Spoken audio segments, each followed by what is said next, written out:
আজকে রান্না করব ইলিশ কাচ্চি ছেলের জন্য। আরেকটা জিনিস বানিয়েছি, বলেন তো এটা কি? এটা হলো কাঁঠালের ভাপা পিঠা। আমার ছেলে দেখেন কাচ্চি খেয়ে কত খুশি। আমার ভাস্তিরা আখ খাবে, দাঁত দিয়ে ছিলতে পারে না, তার জন্য আমার মা টুকরো টুকরো করে কেটে দিয়েছে। আসসালামু আলাইকুম, ওয়েলকাম টু রাইয়ানস ওয়ার্ল্ডে ডেইলি ব্লগ। আপনাদের স্বাগতম। সবাই কেমন আছেন? আশা করি নিশ্চয়ই ভালো আছেন। আমি আলহামদুলিল্লাহ ভালো আছি। আজকে ইলিশ কাচ্চি বানাবো। এর জন্য বড় একটা ইলিশ মাছ নিয়ে আসছে বাজার থেকে। বড় বললে ভুল হবে, এই মাছটার দাম হয়েছে 1550 টাকা। ভাবা যায় কতটুকু একটা মাছ। তবে এখনকার দিনে এটাই অনেক বড়। ছোটোবেলায় কত বড় বড় মাছ দেখেছি, খেয়েছি, আর এখন এটাই বিশাল বড় মাছ। মাছ তো নয়, মনে হচ্ছে টাকা খাচ্ছে। এইটুকু মাছ 1550 টাকা। কয় পিসি হবে বলেন তো? তো মাছটা এখনও বড় আছে, আমি আঁচটা ছাড়িয়ে রেখে দিলাম, একটু পরে কাটবো। তো বাজার থেকে আনারস আনা হয়েছে। তো আনারসে দেখেন কতটি মুখ বের হয়েছে। এই মুখগুলো যদি মাটিতে পোতা হয় তাহলে দেখা গেছে এখান থেকে আবার গাছ জ্বালাবে। তো আমরা তো ভাড়া বাসায় থাকি, কোথায় আর বুনবো, বোনার জায়গা নাই, এর জন্য কেটে ফেলে দিই। তো আনারসটা দেখতে যতটা সুন্দর, খেতে কিন্তু অতটা মজা না, কারণ অনেক রস ছিল, অনেকটাই বেশি পাইকে গেছে। পেকে যাওয়ার কারণে খেতে ততটা ভালো লাগেনি। প্রচুর রস, মিষ্টি আছে, কিন্তু বেশি পেকে গেছে। দেখেন আমি ছুলতেই পারছি না, রসে টুবো টুবো রস পড়ে একেবারে বৃষ্টির মতন রস পড়তেছে। আমার ফ্লোর মাখিয়ে গেছে। তো বটির নিচ দিয়ে যায় দেখি নিচে ফ্লোর একদম মাখিয়ে গেছে এই আনারসের রস দিয়ে। এখনকার আনারসগুলি প্রচুর রস থাকে। আগে বাবার মুখে শুনতাম, যারা কৃপণ তারা বলে আনারস খেতে পারে না। কেন বলেন তো? আনারসের গায়ে অনেক চোখ আছে, তো এই চোখ ফেলে দিলে আনারসের অর্ধেকটাই পড়ে যায়, তার জন্য তারা আনারস খেতে পারে না। এই যে ফালান যায় বেশি, খাওয়া যায় কম। যাই হোক, আমি কিন্তু অনেকটাই চোখ ফেলে দিয়ে তারপরে কেটেছি। আমাদের জিহ্বা কখনো চলে না আনারস খেতে গেলে। তো আমার ভাস্তি আখ খাবে, তো আখ দাঁত দিয়ে ছিলতে পারে না। দাদির কাছে আসছে, সে ছিলে দিছে আর টুকরো টুকরো কেটে দিয়েছে, এই যে ছোট ছোট করে। তা আমি বলছি তোমার দাঁত নেই, বলে দেখাচ্ছে এই যে কত দাঁত। তো ভাস্তিদের সাথে অনেক দুষ্টামি করে চলে আসলাম রান্নাঘরে। এখন যদি রান্না করতে না বসি তাহলে অনেক দেরি হয়ে যাবে। আজকে ইলিশ কাচ্চি রান্না করব। এর জন্য কড়াইতে পেঁয়াজ দিয়ে দিলাম। পেঁয়াজগুলো এখন আমি বেরেস্তা বানিয়ে নিব। এই যে বেরেস্তা করা হয়ে গেছে। এখন আমি আবারও পেঁয়াজ দিব। পেঁয়াজটা ভালো করে আবারও ব্রাউন করে ভাজবো। ব্রাউন কালার করে ভেজে নিব। তা না হলে পেঁয়াজ কিন্তু মজে না, আস্ত আস্ত থাকে। তো আমি সুন্দর করে ভালো করে, এই যে দেখেন কি সুন্দর ব্রাউন কালার হয়েছে। তারপরে দিয়ে দিলাম আদা রসুন বাটা। এখন আবারও দিয়ে দিলাম পেঁয়াজ বাটা। ভালো করে একটু কষাই নিব। পেঁয়াজ আর আদা রসুনের কাঁচা গন্ধটা দূর করার জন্য ভালো করে কষাইয়ে তারপরে দিয়ে দিলাম স্বাদ মতন লবণ, হলুদের গুঁড়া,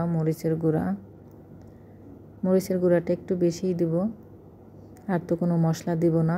একটু ঝাল ঝাল লাগলে কাচ্চিটা কিন্তু খেতে ভালোই লাগে। তো দিয়ে দিলাম সামান্য পরিমাণে পানি দিয়ে এখন আমি দিয়ে দিব মাছ। কিন্তু শুধু ইলিশ মাছটা শুধু ভুনা করা যায় না, শুধু পেঁয়াজের সাথে একটু পানি দিয়ে ভুনা করলে ভালো হয়, তা না হলে কিন্তু মাছটা ভেঙে যায়। যদি পেঁয়াজটা কষিয়ে মাছটা দিয়ে দিতাম তাহলে কিন্তু মাছটা ভাঙার সম্ভাবনা থাকে বেশি। ইলিশ মাছটা তো একটু নরম। তো ভালো করে কষিয়ে এখন দিয়ে দিলাম টক দই দিয়ে আবারও অনেকটা সময় কষাবো। আর এই মাছ উল্টানোর সময় আস্তে আস্তে উল্টাতে হবে, তা না হলে কিন্তু মাছটা ভেঙে যাবে। সুন্দর করে কষিয়ে নেব। আর দেখেন এইদিকে আমি কিন্তু কাঁঠালের ভাপা পিঠা বানাচ্ছি। দেখেন কত সুন্দর হয়েছে না, কি যে সুন্দর হয়েছে। পিঠাটা হয়ে গেছে, নামিয়ে নিব। কেউ কি কাঁঠালের ভাপা পিঠা বানানো খেয়েছেন?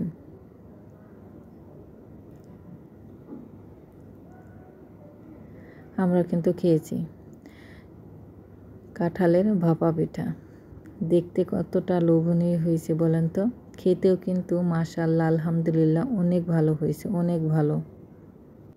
কেন বলছি, ভিডিওটা আমি আগে করেছি আর ভয়েস দিচ্ছি পরে।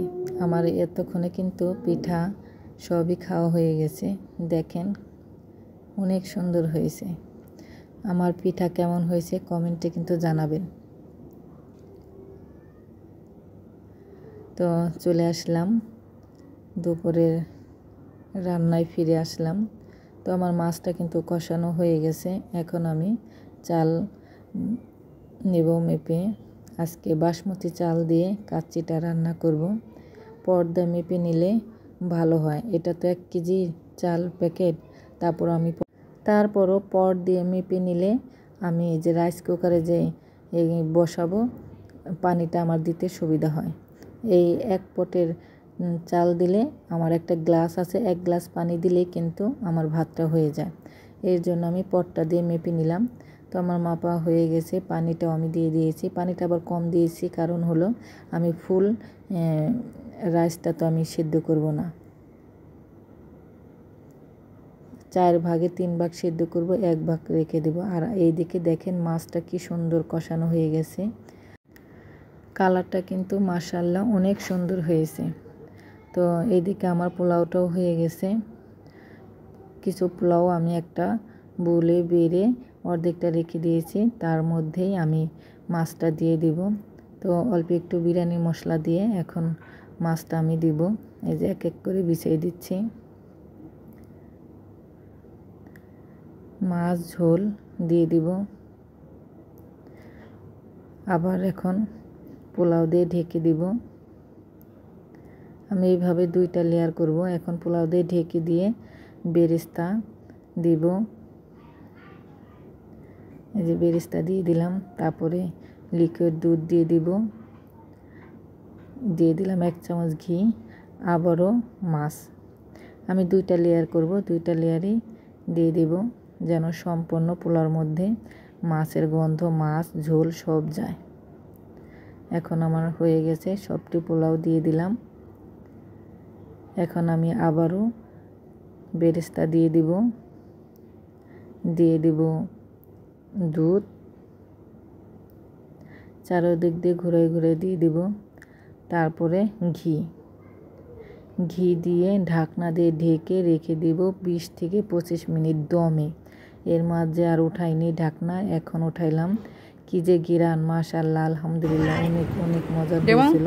আপনারা শুনেন আমার ছেলে তোমার যা না খাই পারো সেটা আমার দিয়ে দিবা। কেমন হচ্ছে আগে কমেন্ট করো, বলো। খুবই স্বাদ হয়েছে, খুবই স্বাদ। আর কে দিমু? মটন কাচ্চি চেয়ে কাচ্চিটা বেশি মজা লাগছে। তাই কি কাচ্চি থেকে বলতেছিল যে চিকেন কাচ্চি থেকে ইলিশ কাচ্চিটা অনেক অনেক মজা হয়েছে। তো আমিও খেতে বসছি।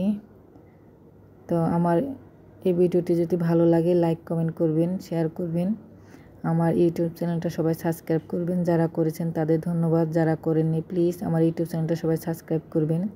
যারা এখনও ভিডিও দেখছেন একটা লাইক দিয়ে ভিডিও দেখবেন। সবাই ভালো থাকবেন। খেতে খেতে বিদায় নিচ্ছি। সবাইকে অনেক অনেক দোয়ার ভালোবাসা রইল। আজকে পর্যন্ত, আল্লাহ হাফেজ।